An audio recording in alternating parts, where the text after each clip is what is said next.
The Samsung Galaxy S25 Edge is a remarkably lightweight phone and it feels different than anything else I have tried. The phone offers top-notch performance and stays cool under pressure, but the battery life isn't great and the charging speed is too slow. This phone fills a niche for Samsung fans, but it won't win over a new audience or raise eyebrows among the competition. It's just a slimmer option for folks who aren't satisfied with the current Galaxy lineup. If the Galaxy S25 Plus is too thick or the Galaxy S25 Ultra is too much, the Edge fits neatly in between. Samsung understood the assignment with the Galaxy S25 Edge, but it didn't strive for extra credit. The goal was to make a Galaxy S25 Plus that's easier to hold, but Samsung did not set out to make the thinnest phone possible. In fact, the Galaxy S25 Edge isn't even the thinnest phone Samsung makes today. Instead, it did what Samsung does best. It gave us a little more inside a little less. The Galaxy S25 Edge is a very good phone and it feels like something unique compared to every other phone I have reviewed. The difference is noticeable. It's much slimmer and lighter than almost everything else, even when wearing a case. Still, the S25 Edge isn't a revolutionary new design, and I can't help but anticipate the competition it's going to face from Apple in the shape of the rumored iPhone 17 Air. This is the thinnest Galaxy S device Samsung has ever crafted. It's 1.5mm thinner than the Galaxy S25 Plus and almost 2.5mm thinner than the Galaxy S25 Ultra. Could I feel that millimeter in my hand? I'm not sure, but between the thinness and the weight reduction, it's almost a full ounce lighter than the Plus and 2 ounces lighter than the Ultra.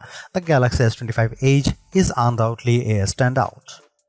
The Galaxy S25 Edge isn't the phone for you if you want the thinnest phone possible. It's the phone for you if you want a Galaxy S25 Plus but wish it were easier to hold. It's the Galaxy S25 Ultra minus the extra bits that you wouldn't use. Like the S Pen stylus, it's not something totally new, but it's a better option for the right buyer. But why didn't Samsung go for broke? Why not make the Edge the absolute thinnest smartphone ever? The Galaxy Z Fold 6 is 5.6mm thin when it's unfolded. Had it shaved another 0.3mm off the Edge, Samsung could have at least said that this is the thinnest Samsung phone you can buy. The answer, of course, is battery life. The Galaxy Z Fold 6 is super thin, but the battery is split between the two halves. Each half of the Galaxy Z Fold 6 packs only about 2200 mAh of battery life, which a lot less than 3800 mAh battery the Galaxy S25 Edge offers.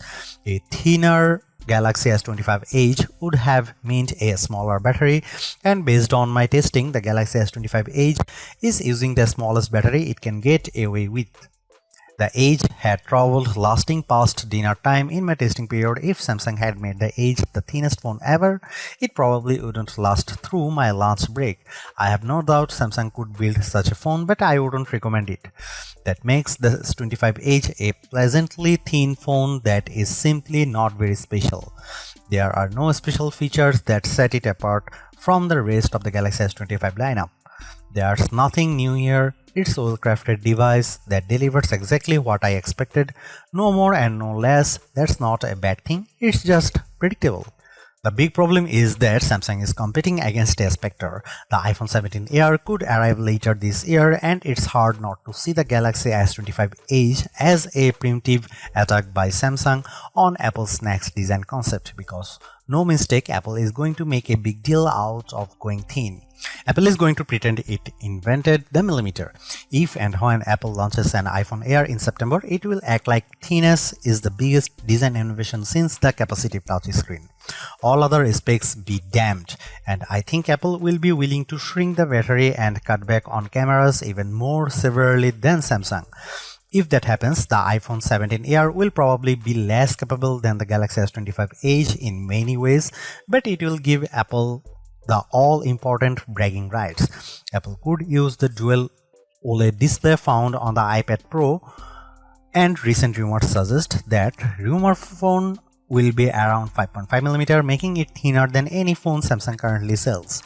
In a way, this takes the pressure off Samsung. The Galaxy S25 Edge is a very nice phone and it fits neatly in Samsung's price ladder as a little nicer than the Galaxy S25 Plus, but not as feature-packed as the Galaxy S25 Ultra.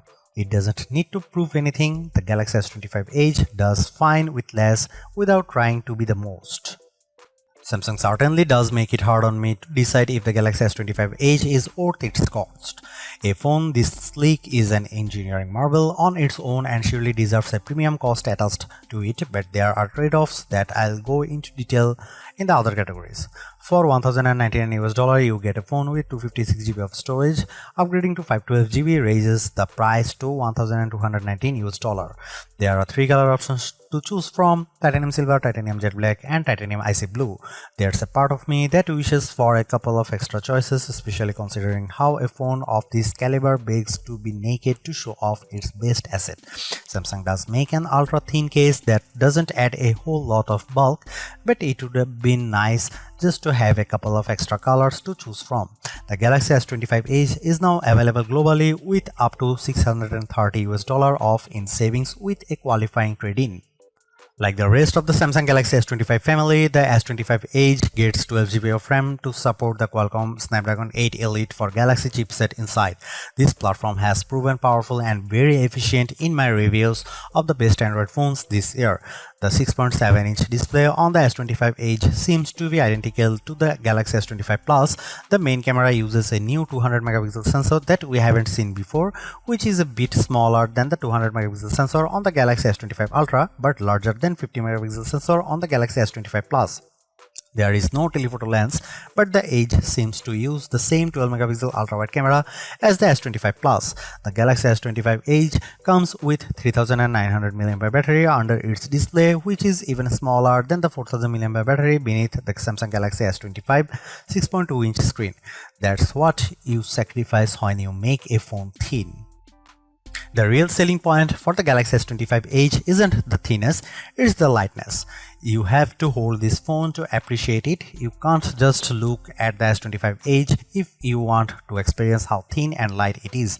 Photos don't do justice to the remarkably lightweight, and that's a big part of the experience. If you get pinky finger fatigue from balancing your phone, the Galaxy S25 Edge might be the phone that will save your favorite digit. Even though it has a huge 6.7-inch display, the Galaxy S25 Edge is lighter than the iPhone 16 or Pixel 9. It's only 1 gram heavier than the 6.2-inch Galaxy S25, but it feels lighter since it's less dense. The design overall looks nearly identical to that of the Galaxy S25 Ultra, but on very close inspection, things are less impressive. Frankly, the build quality of the Galaxy S25 Edge seems messy compared to the Ultra or to any other Apple iPhone. There are gaps between the frame and the back glass. The SIM card tray doesn't line up perfectly. There's a gap between the camera bump and the back of the phone that I worried would pick up dirt, and by the end of my review period, that was the dingiest part of the phone. This phone could have been special. Samsung could have tried something new, like capacitive buttons on the side, a trick that rumors say Apple is considering. It could have had super fast charging to go with the slim battery. It could have had unique colors or unique finish. Instead, it's just a slimmer version of a phone we got 6 months ago, and it's not even a really nice version at that. When I heard that the Galaxy S25 Edge would use fewer cameras than its S25 stablemates with one big 200MP main sensor and a supporting ultra-wide, I was excited at the prospect. After all, one of Leica's most popular cameras, the Leica Q3, uses a single large sensor and a wide lens and fakes all of the zoom with digital cropping. If anybody can pull off the same trick on a camera phone, it's Samsung. Nope, I'm disappointed to say the cameras are fine but not groundbreaking. I was hoping the Edge would be a trendsetter. Instead, it runs down the middle of the road without faltering. It does a great job at the things Samsung camera phones do well, but it can't handle the all-in-one duties of the Galaxy S25 Ultra. There are no surprises with the Galaxy S25 Edge cameras. The main camera uses a 200MP sensor with a wide lens, and that sensor is a bit smaller than the 200MP sensor on the Galaxy S25 Ultra. No surprise then that the Ultra is still the best Samsung camera phone in more ways than one. Here are some camera samples of the Samsung Galaxy S25 Edge.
The Galaxy S25 Edge is remarkably thinner and lighter than your average flagship model, complete with the same One UI 7 experience and the Galaxy AI features found on the S25 Ultra. But despite its impressive design, the Galaxy S25 Edge's biggest shortcoming is its battery life performance.